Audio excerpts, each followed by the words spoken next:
Hi, this is Friday, March 26th.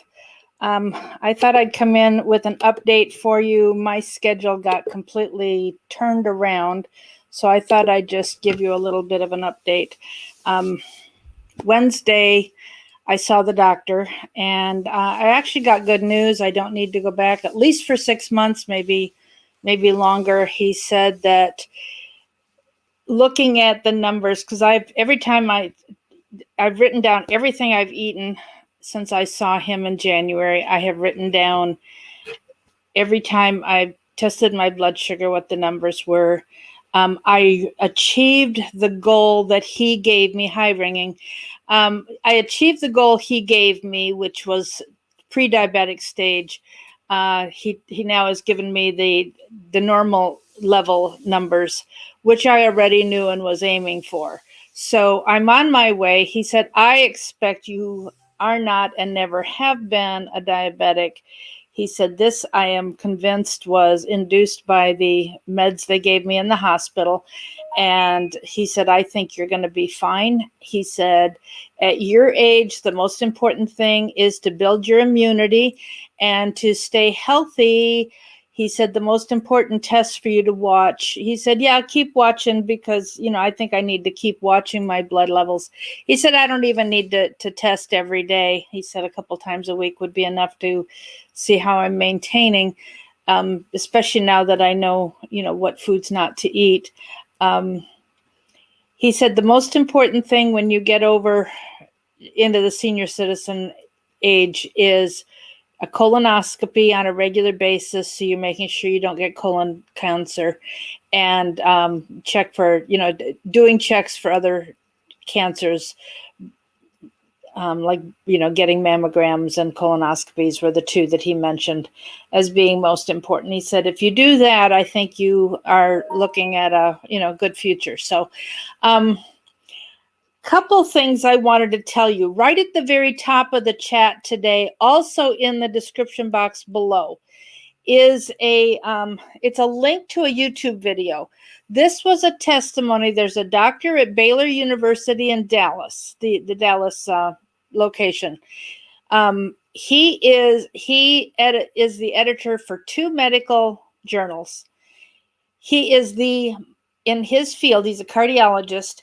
In his field, he is the most published doctor in world history. So this is an expert who's talking. Thanks, Ringen. Wow, that means a lot. Thank you. This doctor was testifying before the Texas Health and Human Services Committee meeting. They're trying to decide they're trying to decide about the masking or unmasking. He said, in his opinion, Texas it's more than opinion. It's a very educated opinion, not just guessing.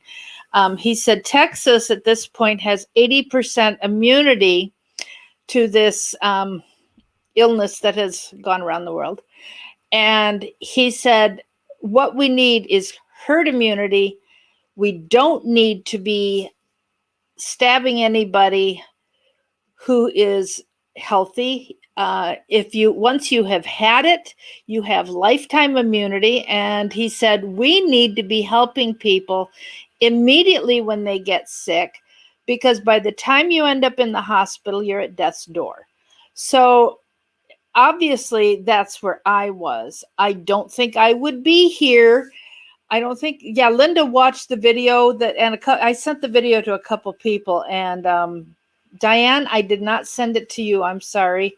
I forgot you were not in the group that I was in on Messenger. Anyhow, the link is up above, and it's also in the description box. It's in the top of the chat. It's in the description box. I can go ahead and paste it again right now. So you can check on it. He said herd immunity happens when you have contact with one another. Now, I had heard right at the very beginning that the reason they wanted the 6-foot social distancing was because they were using cameras for facial recognition issues. And they wanted everybody in a mask so that they were educating the cameras to recognize your forehead, your eyes, your ears, your hair, your height, and so on, without having your full face. And that was educating the cameras to be more aggressive and more, better capable. The 6-foot distancing was the distance they needed between people in order for the camera to focus on you and be able to capture what they needed to capture. So my guess is now that schools can go to 3 feet, if they've got cameras in the classroom, they are, again, educating the cameras with you being in closer proximity. So I was careful when I was behind somebody to always stand closer. I just thought that, why? Why enable them? Why help them? This was not what this doctor said today. This is something that I had heard right at the beginning. This doctor does believe in vaccines, but he said if you are under 55, you do not need it at all because of the recovery rate. Why are you vaccinating something that's, he said the vaccine would only protect 1% of the population anyway. Anyhow, he had some other things to say that I thought was, given the fact that he is the most published doctor in his field in the world and in history, I thought he had something worth saying. I watched an interview last night. Now, I'm not going to go into scripture today. I'm not prepared for that. I'm just going to give you a few updates. I watched an interview with with General McInerney. He said in Vietnam, they were taking hydroxychloroquine on a regular basis for malaria, to prevent malaria or to treat malaria, either one. And so he said, man, there's just no reason for us not to have been doing this. And this doctor that was on the interview, that I've sent the link, given you the link there, he was saying that there are several drugs that they have tested and found are very effective early. And he said, what happens in medicine, he said, when you're going after cancer, you don't treat it with just one drug. You treat it with a combination. And you have to have, he said, when somebody gets tested and they test positive, he begged the state legislature in Texas, and we need to ask that's why I'm giving you the link so you can find him and watch it. Ask your state to also require that anybody testing positive be given a pamphlet of the recommended medications that will treat it early before you end up in the hospital. He said by the time somebody goes in the hospital, their chances of coming out alive is very slim. And so the sooner you catch this and do something about it, the better. I'm not well rested, Ringen, and I'll tell you why in a minute. General McInerney also said, talked about, which is something we all should probably know already, that Gates is a strong believer in eugenics. It's something that belief in eugenics and his elite status is something that is run in his family. He said he believes that there has been a deal made between the CCP, in other words, China, and for Biden to bring him in, because we know China wants to take our country because we have so much farmland that they want. He didn't think we would know until November 1st what would happen. He was really upset. Where was our country's cyber war team when the elections happened? And why didn't they do something? Well, it just seems like, to me, like an inside story. Now, he said Dr. Northrup, Dr. Bosh are very outspoken in a way that would agree with what this link that I gave you with what he's saying. Jeffrey Prather, I watched him yesterday. He had seen the Project Veritas video at the border. And he said to him, the kids wrapped in those foil blankets, those emergency blankets that are, just paper thin, and they're just made of some kind of plasticky foil, so they're very flexible, not like aluminum foil that you use in your kitchen. But anyhow, he said it made them look like commodities. He said like they were wrapped up like tacos. And he said, maybe the fact that I think they look like commodities, he said, maybe that's what they are thinking that they are. They're just kids who are being here to be trafficked and sold like a taco. And we know about the discussion about pizza and hot dogs, and I can't remember if taco was one of their code words or not. Tyvek, yeah, thank you, Heather. That's all the news. I didn't watch Biden's speech. I mean to go in and watch soon. I just haven't. I couldn't stand to hear him live. I listened right after midnight. I was up late this morning. Right after midnight, Timothy Dixon posted a brand new video. He prays at the beginning. His prayer is very heartfelt and wonderful. He thinks there are 2 Supreme Court justices that are going to step down because of the behavior that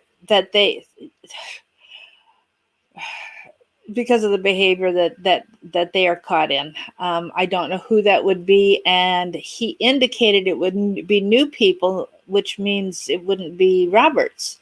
So I have no idea who or what or why, but if there's any truth to what he's saying, we need to be praying that the Lord will not let this happen until Trump's back, because we don't need Biden putting in any liberals.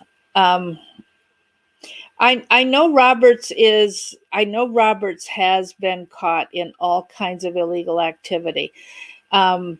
People had been saying things about his adopted children, and Larry never gave me specifics. He didn't want to put my life in jeopardy, but he did say that the adoption, and I know some of the things now that we've heard that are related to that adoption, not in before he adopted, but since he adopted. Larry said the adoption is nothing compared to the other illegal activity he was involved in. The one thing he said was that the justices are to interpret the Constitution, not write law, and he's the one that actually wrote the Obamacare. Remember when he said that it wasn't legal, it couldn't pass muster, it would not be legal with the IRS and so on, and so on.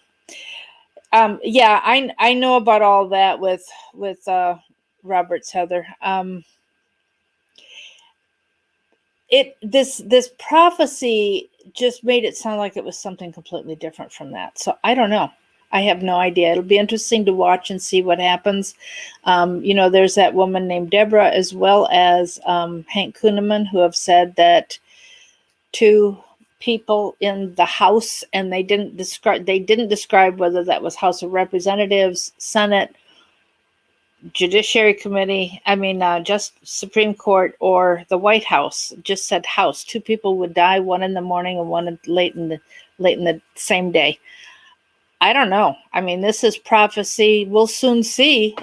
Are these people real? Well, we'll know when it happens. God said that that's how you know a prophet is a real prophet versus false, if their stuff comes to pass.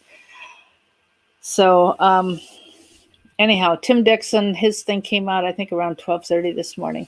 So I'm sorry. I was, my doctor's appointment was Wednesday. I thought about coming on yesterday. I didn't think I was going to be here, and I was packing yesterday, and I just decided to keep packing. And today I thought, no, I need to give you guys an update on what's going on. So we're going to have to be flexible next week as to when I will be back. I'm supposed to be looking at houses, trying to figure out where I'm going to move. I've just got a lot of decisions to make, and it's a little sad. It was so much. I appreciated Ellie so much last year because when I was trying to pack and I had things to do, I really appreciated that she could step up. Now I have no idea yet, Susan, where I'm moving, and that's the big puzzle. God has not told me where to go. And I'm certainly willing to take my stuff and go somewhere and then figure it out once I get there if I know where I'm supposed to be. But God hasn't told me. By this time last year, God had said to me with very clearly in my ear, what part of go to Conway do you not understand, Marilyn? It's like, okay, I'm going to Conway. So I moved here. I stayed in a hotel for a week while I tried to find, I thought it would be better to rent it first. I don't want to rent again. That means another move. So unless I have something somewhere I can stay for many years. So I don't know where I'm going. Am I headed east? Am I headed west? Am I staying here? I headed north. I know I'm not going straight south. I really do not have any clue, and God hasn't given me any indication. So whether I will be just letting my fingers do the walking, or whether I'll be traveling, I don't know that. I don't know. If I am home, I will do a show. If I am not able to do a show, I could still be minutes away from home or not. I have no clue. I have no clue. Anyhow, so yeah. Yeah, it sounds like it, Pam. I don't know. I mean, if I use a storage unit, then I'm moving twice, which I don't want to do. So I need some time to do a lot of computer research. And I do have a lot of scripture verses that I have printed out. I have printed out stuff on Bible survey information for the person who asked me to do a Bible survey. But I need time to work with what I have created. So the shipping container in the Suez, the last I heard, the one that is wedged, the last I heard they had two options that they were considering. One was offloading partially, and the other was to dig out the sand under where it has run aground. I didn't hear anything today, so I have no idea. Those are the rumors I've heard. There is grave concern that these shipping containers may contain humans. And that would be absolutely horrendous. We know how desperate the people are who are used to using body parts. The ship is actually called Ever Given. The company is Evergreen. And I saw a photograph of a different shipping vessel. It looked a little different, so it wasn't the same one, that had Evergreen on the side that was off our coast. And of course, that concerned me too. So anyhow, I saw the picture of that one. Ever Given is the one that is actually in the Suez. Evergreen is the company. We just have a lot to pray about. The video I was planning to put up had phone numbers for the senator in Texas that was putting in a bill, SB 8 in Texas, Senator Brian Hughes. They are trying to pass a heartbeat bill. They also, SB 12, the senator, it is a censorship bill to promote free speech. And I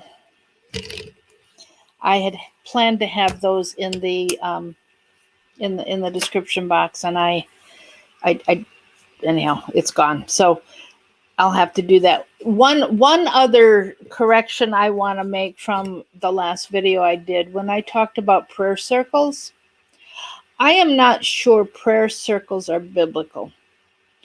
They walked around Jericho. They stayed on the outside, not the inside. It wasn't praying from the inside, it was walking around the outside. Ezekiel was told to put a map and walk around the outside of it. And I just wonder if this prayer circle issue of sitting in the middle of a circle, if that isn't Satan's copycat doing it from the inside instead of the outside. So like I've told you many times, let your fingers do the walking. I've got my map right here.